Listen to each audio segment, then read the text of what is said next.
Welcome back, Bulldogs. This is Season 3, Episode 14 of TV Judge.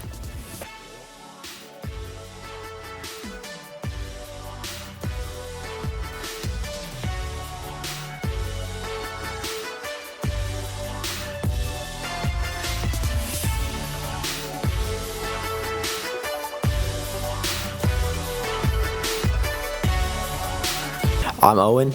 And I'm King. All right, first up, we got the Regional Robotics Competition happening March 20th through the 23rd in Idaho. Go Bulldogs. There's a lot of spring sports going on, like lacrosse, girls golf, soccer, so go show your support. Bulldogs presidential service hours are due March 28th. Get those hours. Bulldogs, March 28th, we have a special schedule and we get out at noon for Stations of the Cross. Bulldogs spring break's coming up March 29th through April 7th. Now let's get on to the episode.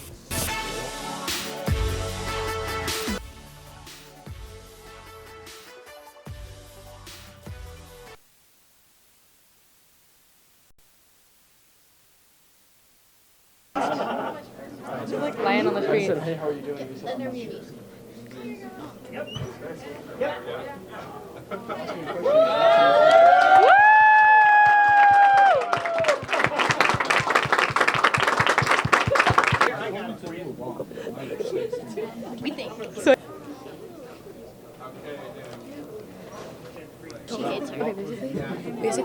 How did you like it when you worked the snack shack here?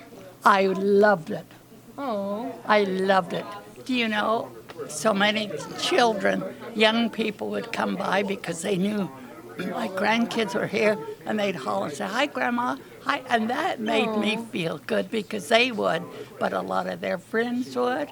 Yeah. And then a lot of the students would come and say, "Mrs. H, I'm not sure whether I want to go to the prom with so-and-so. What do you think? Do you like him?" You know, it was like a grandma asking my advice. And I felt really proud to do that, to be a grandma figure here. Yeah, I'm sorry. What's your favorite thing that you sold to the kids? Well, they liked the Bulldog Cooler. They liked the cookies. Remember the sweet rolls? Well, that was way That's before. back when they had the brothers, right? And the That- brothers would come in and bake early in the morning. You would bake all those? The brothers took all the credit. I used to be here at 6:30 Oh my God. every morning to get the dough ready Yeah.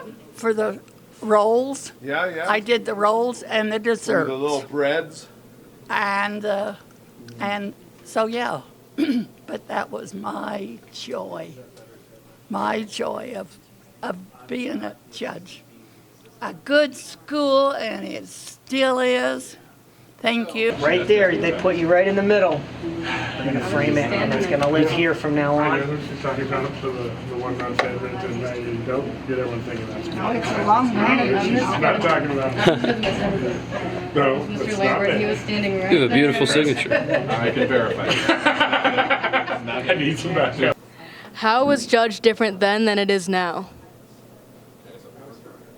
Well, I don't think they have all the rules and regulations that they did way back then. It was a lot stricter, more rules, No, I think they're less. less rules there. Okay. The uniforms are a little different. And, you know, I did work also in the bookstore, in the spirit shop, Yeah. besides in the cafeteria. You know, I was in the cafeteria for a lot of years, too. So I covered it all. Except I didn't get up to the teacher's place, except to take their papers up there. And anything else? What was your favorite memory that you have working here? The faculty was great. All the principals were wonderful. Of course, I have one or two favorites, and I have one that's not a favorite. I have the people I worked with were just absolutely wonderful, except one. And all the students, you know, I learned a lot from students. And one of my doctors said there was something wrong with me, that I would work with high school kids for 40 years. And I said, well, I guess there is, but I certainly enjoyed those 40 years. So.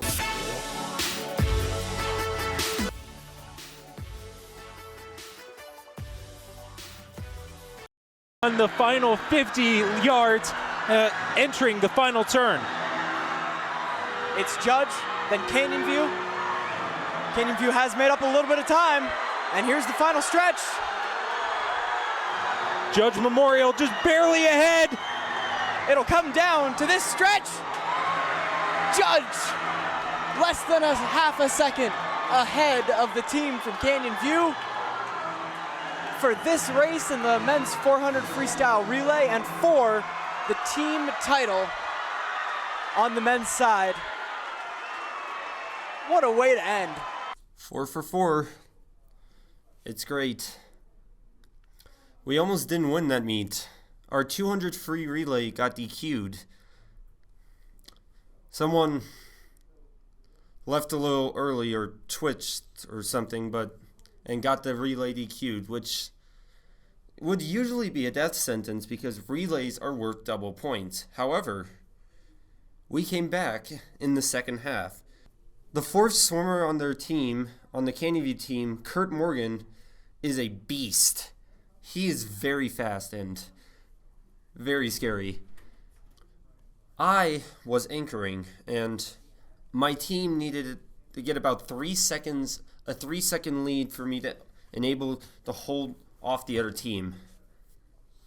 And, as shown in the footage here, they did.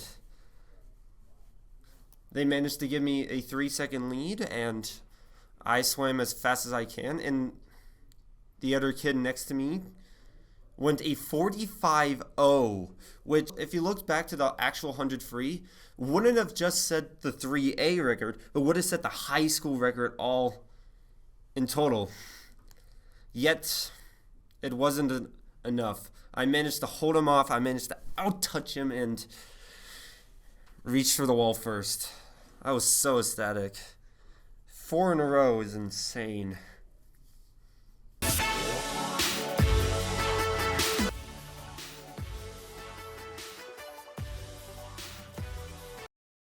PBS Utah presents the Governor's Monthly News Conference, an exchange between Utah reporters and Governor Spencer Cox.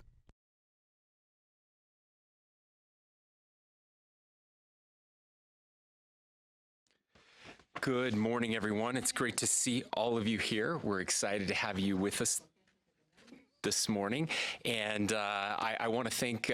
This is the biggest crowd we've had ever, I think. So we have numerous reporters online as well. So I'm really excited to have all of you here today. Now, okay, I would like to introduce Elise. She's a Judge Memorial High School student, and she's here for the PBS NewsHour Student Reporting Labs. Elise, go ahead with your question. Okay, first of all, thank you for taking the time to write your Substack essay explaining why you signed House Bill 261. My father is a refugee, and when he came to Utah, he didn't have the resources that were available to me through DEI programs, and I believe that these programs would have aided him in his educational journey. In your last news conference, you said that your office will work closely with Utah universities to make sure that as the law is implemented, it will work the way it was intended to, which is to still support students regardless of their background. Can you describe some direct ways that your office is working with the state's universities to continue to support diverse students like myself, as they will have less access to programs directly related to their identities? yeah, thanks, Elise, and it's so good to have you here. I got to meet you before, and I'm glad you're here with us today. And by the way, thank you for reading the Substack piece. I think you and like 5 other people read the 5,000 words, so I really appreciate that. Yeah, so we're working directly with the Board of Higher Ed. In fact, they're in their meetings today today and tomorrow, and they'll be discussing specifically this. So I'm just getting through the legislative session, so we haven't started our outreach on that bill specifically yet, but we will. I met with the chair of the Board of Higher Ed just yesterday, and made sure that this was on their agenda for today to start talking with our universities about how this is going to be implemented. And again, I want to be very clear, this is not about removing resources that would help students like you. It's about making sure that we have resources to help all students who need that help and that belonging and that success. And that's the whole purpose of this. And so we'll be working closely over the course of the year, looking at the changes that they're making to these programs and making sure that students like yourself and other students who are struggling get the resources that they need moving forward. Thank you. That's all for this week, Bulldogs. We'll see you in 2 weeks.